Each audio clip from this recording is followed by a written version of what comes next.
This BizNews Briefing is brought to you by Investec Business Banking. Make the move from business as usual to Investec Business Banking. It's Wednesday, the 16th of April. I'm Stuart Lohman, sitting in for regular hosts Alec Hogg and Bronwyn Nielsen. Our top story, Sakeliga is seeking a court order to force President Cyril Ramaphosa and his cabinet to take direct responsibility for the recovery of the failing Ditsobotla municipality in the northwest. After the provincial government failed to step in and save the municipality, Sakeliga CEO Piet Roux commented on whether the national government can bring about meaningful change. Well, unfortunately, the evidence so far points to the lack of will, the lack of capability also with the national executive. 2 years ago, more than 2 years ago, in November 2022, was the last time President Cyril Ramaphosa visited that town. And I've watched some clips recently. He's on record for saying that the town is taken over by criminals. He's promising that the town will have a fit and proper municipality by 14 December, which was like 3 weeks after that speech he made. Nothing's happened. Now, this isn't the only town in the country that's failing. It isn't the only state-owned entity that's failing. It isn't the only department that isn't complying with what it should do.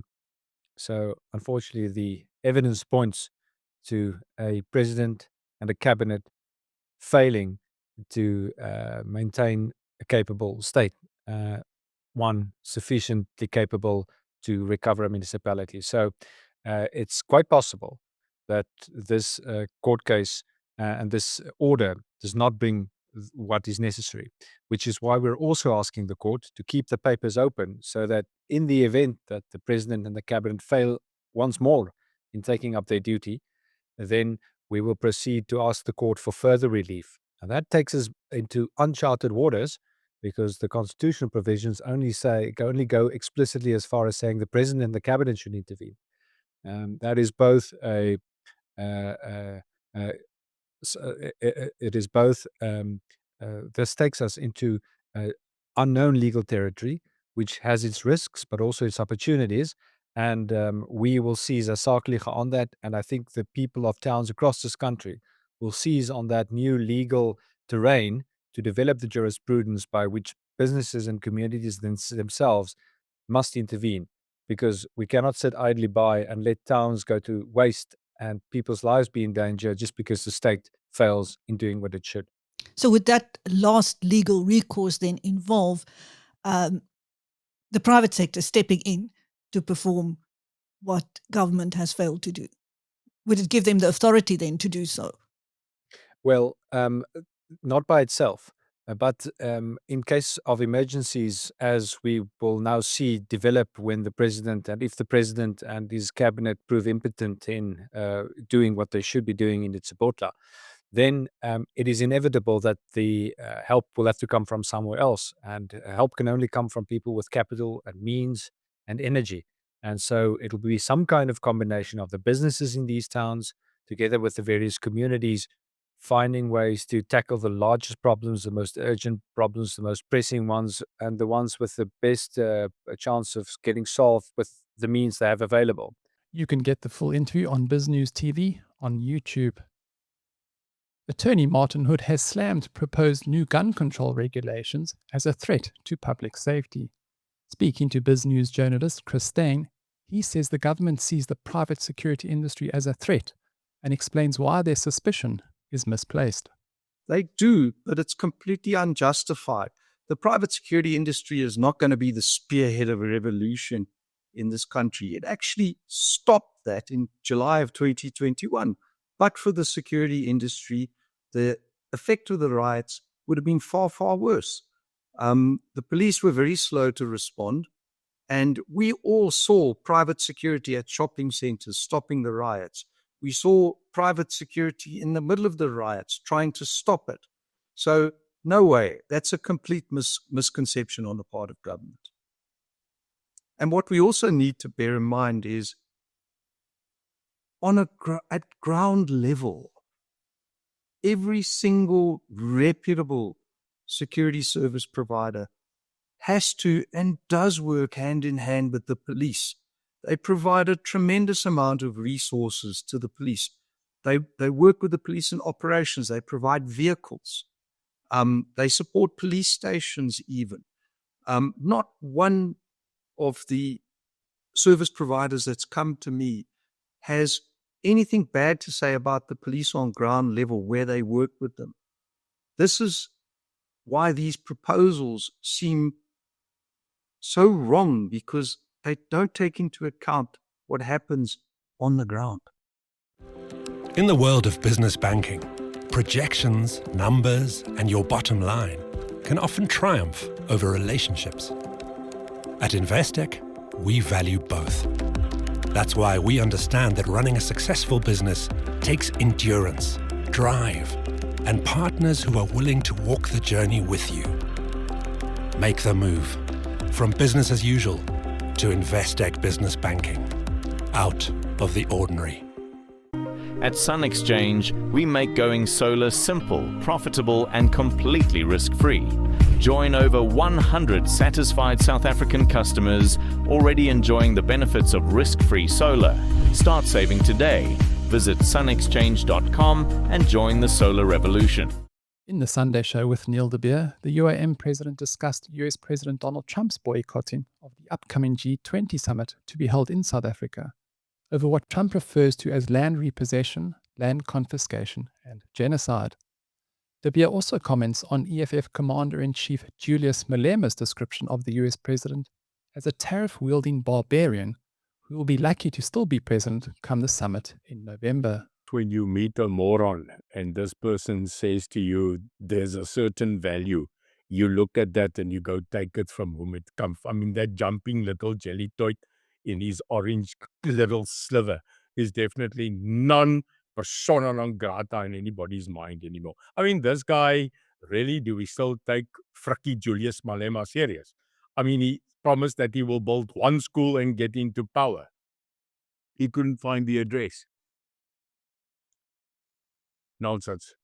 Because may I read, because I don't want to get it wrong, the tweet on Twitter on X from Donald J. Trump, posted 11 April at 17:47. How could we be expected to go to South Africa for the very important G20 meeting when land confiscation and genocide is the primary topic of conversation? They are taking the land of white farmers and then killing them and their families. The media refuses to report on this. The United States has held back all contributions to South Africa. Is this where we want to be for a G20? I don't think so. From Donald J. Trump. How accurate is that statement, Neil? According to international fact, the minute genocide is agreed, that genocide is adopted, the world, according to its statutory legal representation, must go, and they have to intervene. Chris, the word genocide of white farmers in this country, if you take it as I have just mentioned, is not according to the normal framework of the word genocide. What is genocide? We can't say. Is it 100,000? Is it 1 million? Is it like in Germany, 6 million? It is a sad day we have to put numerics to life. But they are refusing to accept in the UN principle the word genocide coupled to people in South Africa. And that is a very, very harsh word, a legal word, and a controversial word. And that's why we have the football, Chris, of this word called white genocide. According to the Rwanda statistic, there is not a genocide of white people in this country. What there is a very clear murder rate that is unacceptable, not just on the farming community, not just on the white community, but South Africans in general, more than 80 a day. So Donald Trump is now using the word genocide. the American government is recognizing in a tweet. They are referring to this as a genocide. So what begs the answer, Chris, to close this subject, is if so, and the United States of America is acknowledging, even if it is in written format from its leadership, that there's a genocide in this country, why is there not a huge UN and American delegation in South Africa with immediate effect to do an analysis and a on-ground fact-finding mission? Because I hear that lately, fact-finding missions in foreign countries is now the thing to do, even if it's even if it's quiet. So I say, if such things are being mentioned, it is the norm. You send a world delegation here and they do an investigation. And I think it's time now that this must be done so that we can get this continual scenario of Donald Trump and us over and done with. Political scientist R.W. Johnson pulled no punches in his latest BizNews Premium column, using Thabo Mbeki's recent Durko speech to dissect South Africa's foreign policy failures. In this short clip, Johnson unpacks how Mbeki's support for Robert Mugabe helped stifle Zimbabwe's democratic rebirth and left South Africa with the fallout. Mbeki's initiative to change the OAU into the African Union didn't really achieve anything. All the old faults of the OAU have remained with the AU. Moreover, at the time, Mbeki was clearly aiming at South African leadership of the whole continent. That too hasn't fared well, but the greatest failure was over Zimbabwe. When Mugabe lost his constitutional referendum in 2000, Zimbabwe was ripe for a democratic transition after 20 years of authoritarian rule by Mugabe.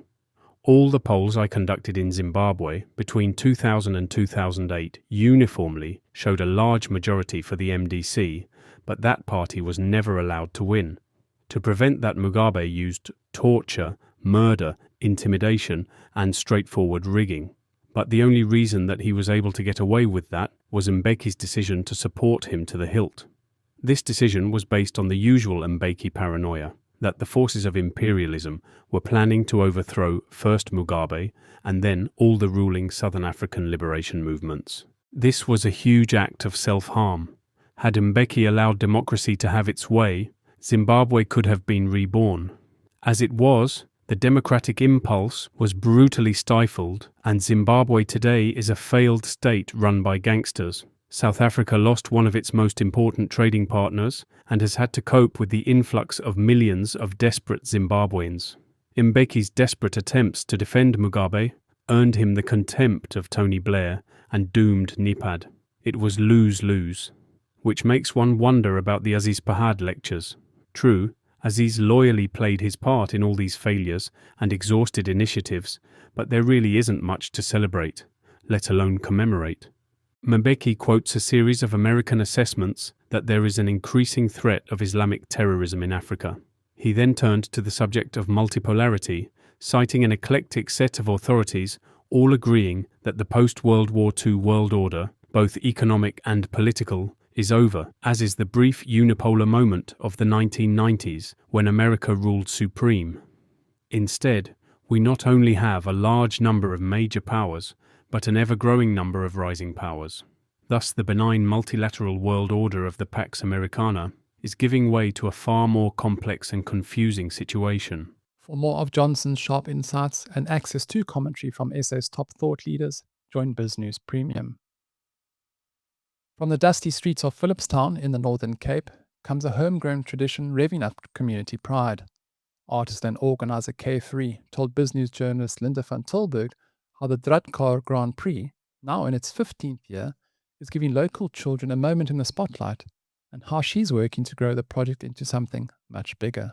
The Draadkar Grand Prix has been running for 15 years, since 2010, and it was born out of a need to do something for the community. There's a lot of social problems, and we found that we can maybe give the children a bit of fun once a year. It started very small, And I think there was 10 participants and 7 organizers at the first event. But it's grown tremendously. And weird enough, we've always had some sort of a media attention. The kids love it, of course. And it means a lot for them to be seen. I think that's the main input that the Draadkar is making. They get seen. And for someone who's maybe the 5th child in a poor family and troubles at school, it's great to know once a year I am a participant in a great thing. And even if I win or not, I will get some sort of a gift and something to eat. So I think it's very small, but it's great to see right from the beginning of the year, the kids make their own cars and they practice the streets. We are preparing a space. You need a space for, headquarters to do workshops and some art lessons, dancing lessons. At the moment, the kids dance in the streets when they practice. So the headquarters is something that we are working on. And then we are trying to find facilitators for the different things. It's dancing, different kinds of dancing, fashion design to help the kids make their own clothes. Boys are also welcome. And some basic engineering skills. We also plan to do robotics some other time. But that's going to take computers and electronical devices. Imagine a Draadkar on its own engine, something like that. And that's it for today's briefing. Until next time, cheerio. This BizNews Briefing is brought to you by Investec Business Banking. Make the move to private banking service now for your business.